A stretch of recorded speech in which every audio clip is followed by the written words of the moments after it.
Welcome to the news on NTA International. I am Olajide Bello. First, the headlines.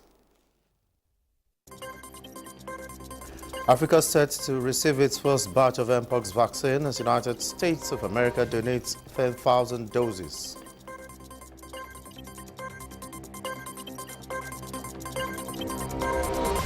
Federal government donates 3 billion naira to Nasarawa State to mitigate impact of flooding. JTF troops bust syndicate facilitating illegal oil theft in the Niger Delta.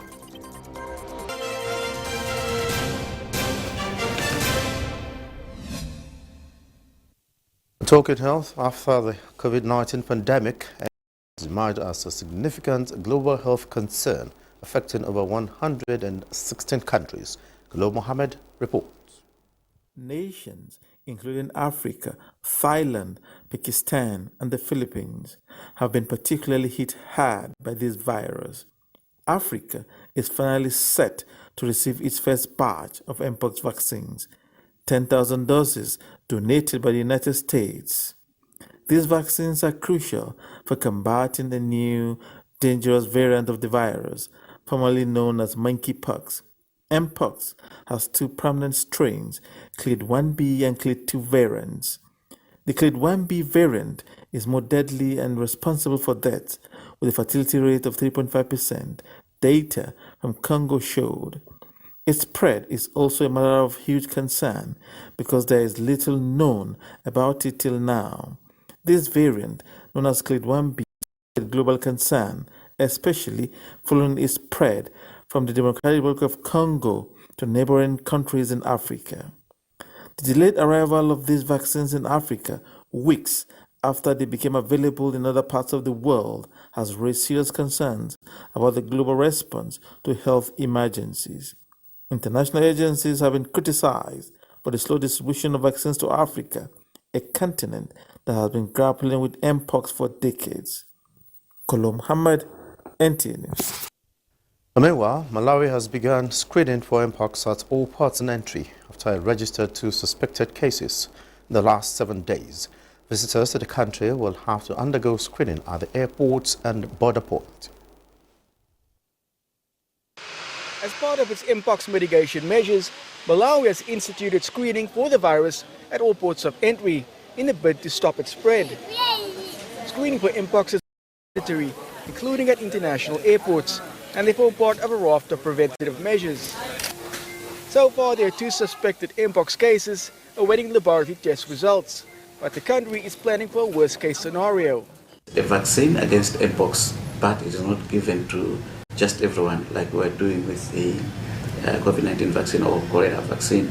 This is only reserved for those that are at a very high risk. The country's health ministry has also set up a mobile diagnostic unit at a hospital in the country's capital, Lilongwe. There are 2 suspected Mpox cases involving a 31-year-old male who's receiving treatment at a hospital and a 17-year-old boy who's being cared for at home. As part of the mitigation measures, authorities have also embarked on Mpox awareness campaigns, especially through community health networks. This disease could potentially also affect the people of Malawi. So my advice to people: when you meet a person or you see someone who has Mpox, please avoid any contact with them, and also avoid contacts with any materials that the people that have been affected by Mpox. For now, the screenings at the ports of entry remain the first line of defense, so that Mpox cases can be picked up early and dealt with the urgency it requires. Nearly 24 Sudanese have died in the last 7 days following a deadly cholera outbreak which hit the country. Reports says the country has been ravaged by a 16-month conflict and devastating floods which is threatening refugees and displaced communities. The UN Refugee Agency, UNHCR, reported that The spread of the disease is of particular concern in states hosting refugees, mainly Kassala, Gedaref and Jazeera states, with 5 refugees dying from the disease. The cholera outbreak is the latest calamity for which is plunged into chaos in April last year, when tensions between the military and a powerful paramilitary group exploded into warfare across the country. The conflict has turned the capital Khartoum and other urban areas into battlefields, wreaking civilian infrastructure and an already damaged health care system, with thousands killed and many pushed into starvation in the country's northern region of Darfur. A study by the Human Sciences Research Council has shown that South Africa is facing severe food insecurity after sampled 43,000 households in all districts of the country starting in 2019, the report. The Human Sciences Research Council report, which collected indicators of 43,000 households from all districts of the country since 2019, shows a worrying picture about the national food welfare. The HSRC research was conducted at the request of the government to assess the impact of its various central interventions on the issue. The HSRC report highlights that urban areas are more affected by food insecurity than rural areas, contrary to common belief. Over and above that, we need to bear in mind that South African urban areas have been a center of attraction, not only from the people within the country, where they will have to move from rural areas to urban areas, but also there have been an additional number of people who came across the continent and elsewhere in the world, who have been attracted to come and stay in the urban areas of South Africa. This has intensified the situation of the food insecurity in households, particularly in urban areas. However, those who are in rural areas, they do have land where they can practice agriculture. The urban areas people don't have that luxury or that choice. Some of the key findings of the report indicate that whilst there is land available for farming in some areas, residents have neglected farming as a way of combating poverty. Some agriculture experts believe that the HSRC report is not a reflection of food insecurity in South Africa only, but is a global problem. The HRC findings actually validate what global is found out through the Global Food Security Index, which actually puts South Africa at number 59 in the global ranking. Now, one of the some of the issues that are affecting South Africa's food insecurity problems, access to employment, which means people do not necessarily have funds to actually purchase rural producing food. The HSRC has called for urgent intervention by the government to address food insecurity. And away from food insecurity in South Africa, police in Germany arrested the suspect in connection with a deadly knife attack at a festival that left 3 people dead. Ghulam Mohammed tells us more. German police arrested the suspect behind a rampage which led to a raid near an asylum center in the city of Solingen, stormed by special forces after a deadly knife attack at a festival. The chief of police and public prosecutor declared that a 15-year-old person arrested is only being charged with failing to report planned offenses in connection with the crime, while knives have also been seized, he said. The prosecutor said in the press conference that terror motive cannot be excluded in the build-up to the investigation to the crime involving knife attack during a street festival in the city of Solingen. Dispatch police groups are out on the trail of possible accomplices to deadly crime, and they believe a single man in their custody could not have planned and executed the crime alone that killed 3 people and injured 8 others, 4 of whom are said to be in serious condition. Authorities say this is the first time since the Festival of Diversity began holding in Germany that a crime this size was committed. Kolo Muhammad, NTA News. Nearly 100 migrants were rescued following engine failure of the boat in which they were traveling to Europe. Kolo Mohammed tells us more. Dramatic night on the Central Mediterranean. NGO Doctors Without Borders rescued nearly 200 migrants in 5 operations. One of the survivors said they spent 4 days stranded at sea after the boat they were on suffered engine failure. Some people in distress on a fiberglass boat had to be plucked from the water. Afterwards, 13 persons spotted in distress on a fiberglass boat. The rescue team was instructed to stand by. As some migrants were spotted jumping into the water, some others were seen being physically pushed by a person who later drove away the distressed boat. The team quickly and safely retrieved everyone. A total of 191 migrants were brought to safety on board the NGO's ship, which safely sailed towards the Italian port of Salerno. Every year, hundreds of thousands of people attempt to reach Europe from North Africa by crossing the Mediterranean Sea. The International Organization for Migration's Missing Migrants Project found that 3,041 people were dead or went missing in the Mediterranean Sea last year. Authorities say some migrants choose to refuse to be rescued even while in distress, and they choose to do all it takes to reach Europe, no matter how up the odds stack up against their journey in the sea. Kolo Muhammad, NTA News. Egypt has commenced the conversion of tiny sherds of discarded plastic to building tiles. The factory is located at the outskirts of the Egyptian capital, Cairo. Charles Alpha has a report. The project, which started 3 years ago, aims to make the country's construction industry more environmentally friendly. The entrepreneurs at the startup are believed to be combating 2 problems: the country's huge level of plastic waste and high levels of emission from cement use in the building sector.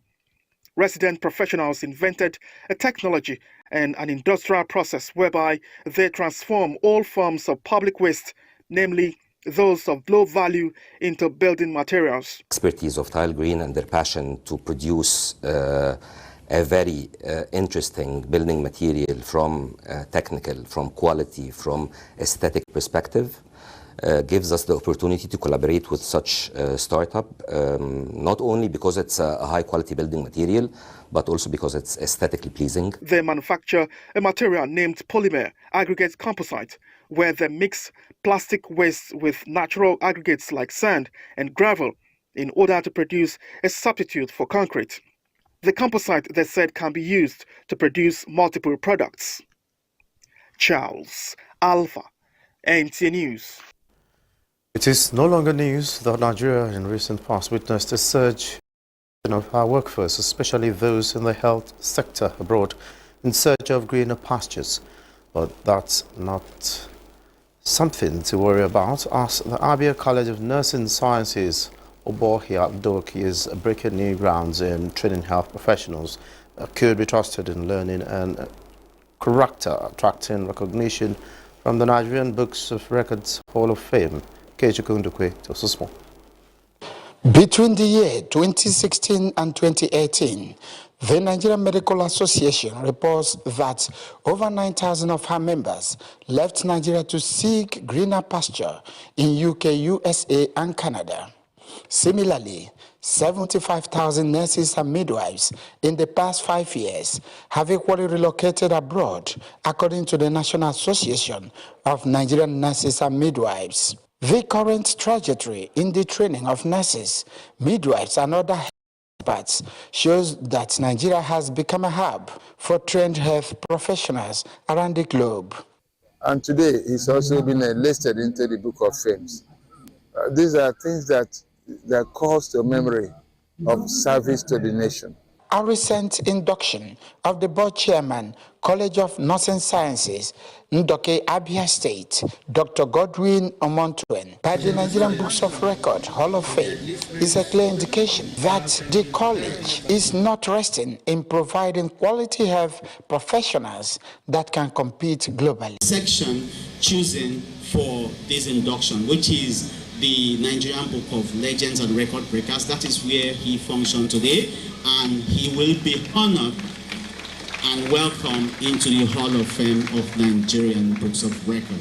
But when I went through it, I saw those that have touched the lives of people in the country and have lived a selfless life and has laid down their lives for so many other people to live. The magic, according to the college, is an astute blend of curriculum and effective domains of education to accomplish societal needs in the health sector.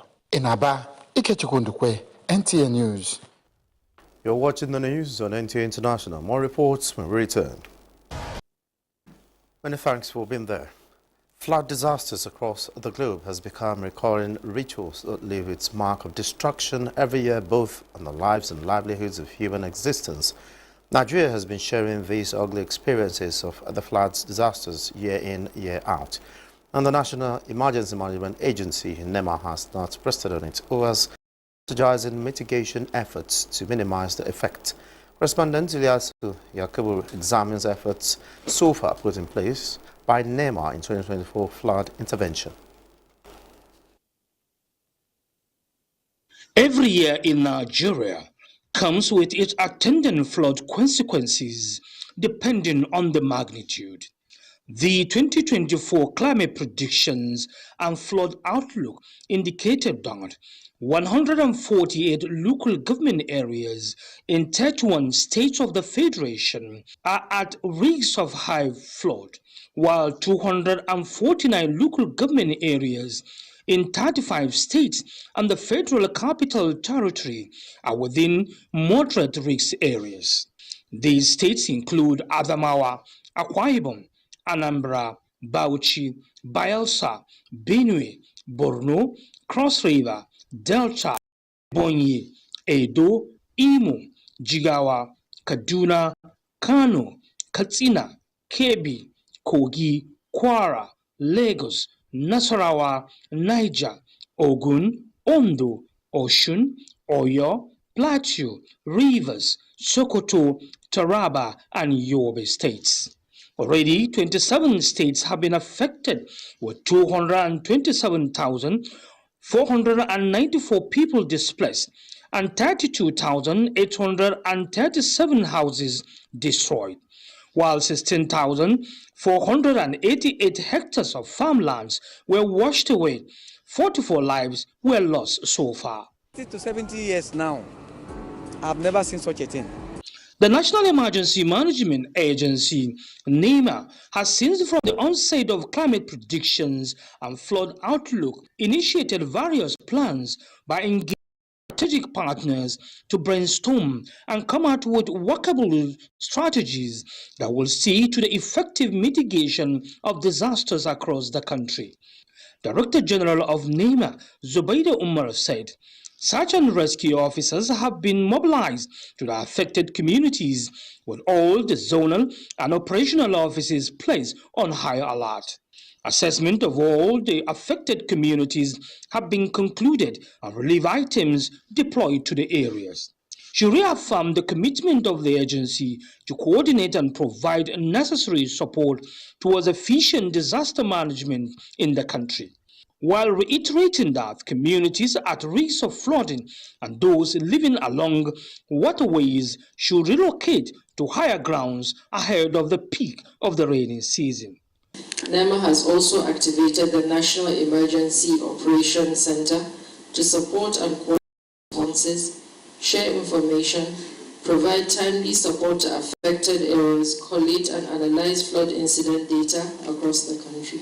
While immediate relief efforts are essential, NEMA is also focused on long-term strategies to reduce the impact of future incidents. Federal government is supporting victims of flood across the country. As Nasarawa state government received 3 billion naira to mitigate impact of the disaster in the state. Governor Abdullahi Sule said the fund will be judiciously used to rehabilitate victims of flooding in the state. Aliu Tijani reports. As rains intensifies across the country, more communities are being ravaged by flooding, with houses destroyed and farmland washed away. Nasarawa is one of the states hit by the disaster this year, and federal government steps in to bring succor to victims. Naira provided to support victims of flood in the state, and Governor Abdullahi Sule commends President Bola Tinubu for the intervention, assuring that the fund will be judiciously used. We want to make sure that as every kobo we spend out of this 3 billion is accounted for and it is related to flood. Also, the people of the state appreciate President Tinubu for approving the conversion of Dalatu Arab Specialist Hospital Lafia as Federal University of Lafia Teaching Hospital. The gesture, Governor Sule says, excites people of the state. The first approval for the conversion actually came during the past administration, but as at that time, the approval was for the relocation of all the doctors, all the personnel, and facilities, from FMC Kefi to come here, which was not exactly what we wanted. So we kept delaying and kept writing and kept pleading. Other issues discussed at the State Executive Council meeting include payment of pensioners for local government retired staff, which the state government says henceforth will be funded by local government authority in view of Supreme Court judgment that affirmed their autonomy. In Lafia, Aliu Tijani, NTA News. The FCT Police Command has confirmed an attack by the proscribed Islamic movement of Nigeria, popularly known as the Shiite group, and some personnel of the Nigeria Police Force attacked to FCT Command at Wuse Junction by the traffic light, where 2 police personnel were killed, leaving 3 unconscious in the hospital, after which the police patrol vehicles were set ablaze. A statement signed by the Police Public Relations Officer, Josephine Ade, adds that the proscribed organization attacked the police checkpoint, wielding machetes, improvised explosive devices, locally made bombs and bottles with kerosene and knives. While several arrests have been effected, the Commissioner of Police, FCT, Benneth Igwe, condemns the unprovoked attack on police officers, and he promises to bring those involved to book. The situation is presently under control and normalcy restored. The Commander Joint Task Force Operation Delta Safe says no stone will be left unturned until criminals involved in oil theft is reduced to the barest, if not stopped, in the Niger Delta region of the country. The Commander Joint Task Force South Operation Delta Safe, Rear Admiral John Okeke service at the task force headquarters in Bayelsa State while parading 2 suspects who have been facilitating illegal oil theft in the region. Dianekume Ulolu was there and now files in this report. Mandate of the Joint Task Force Operation Delta Safe is to protect oil and gas infrastructure and to prevent militancy, sea robbery, crude oil theft, and other forms of criminality within the joint operation area. Task Force Commander Rear Admiral John Okeke says the troops of the Joint Task Force South-South Operation Delta Safe early on Tuesday morning, upon credible intelligence, stormed Port Harcourt resident of the ringleader and 1 other suspect of a syndicate which specializes on printing fake documents for stolen crude oil in the Operation Delta Safe joint operation area. The suspect has confessed to the procuring of fake way bills, illegal sales of crude oil, and the diversion of stolen crude from pipelines. As Commander, Joint Task Force South-South Operation Delta Safe, I've made it clear that no stone will be left unturned until criminal in the joint operation area is totally eradicated or reduced to barest minimum. Documents recovered from one of the suspects include fake stamps of some associations and waybills, forged identity card, proxy, fake receipt, and fake certificates. It has been since 2011. I used to have my Oga. Your Oga from where? From Kaduna State, but he's dead. It is not genuine. The commander says the suspects will subsequently face prosecution after necessary investigation. Earlier, The commander played host to some youth groups who are committed to assisting the task force in the fight against oil theft within the Joint Task Force Operation area. From Igbogide, headquarters of Operation Delta Save, Danukume Ulolo, NTA News. The air components of Operation Wild Punch in response to the recent upsurge of terrorists targeting innocent civilians in Niger State have continued its efforts to track, locate and eliminate the terrorists responsible. A statement by the Director of Public Relations and Information, Air Vice Marshal Edward Gapwet, indicates that the intelligence gathered revealed most of the terrorists responsible for recent attacks on civilians, abductions and cattle rustling within Shiroro local government area of Niger State were domiciled in Kaduna State. Consequently, the air components planned and executed an air interdiction mission on 24th August 2024 in the terrorist stronghold at Malum Forest, while battle damage assessment and feedback from local sources revealed several of the terrorists were eliminated as a result of the strikes. Similar strikes were also conducted on terrorist hideouts in Bayanrua and Maradon local government area of Zamfara State, while the targets were then acquired and engaged in successive passes. In the Niger Delta region, patrols conducted by the air component of Operation Delta over Ohaji Egbema in Imo State and Degema in Channel Rivers State revealed several illegal refining sites and overhead tanks, which were effectively destroyed. In all, over 25 illegal sites were destroyed.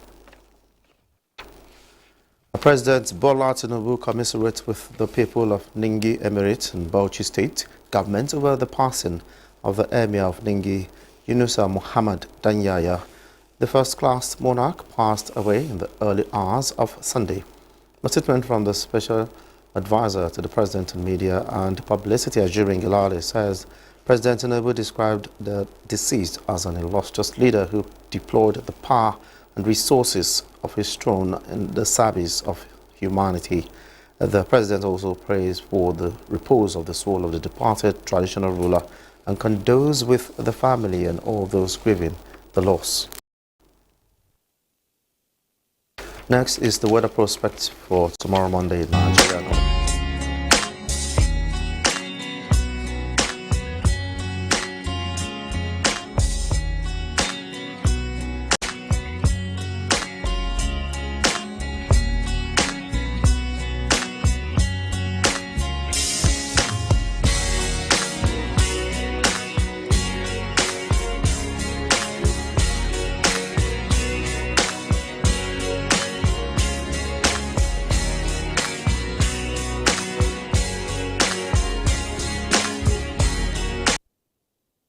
And that's the news. Thanks for watching. I'm Olajide Bello.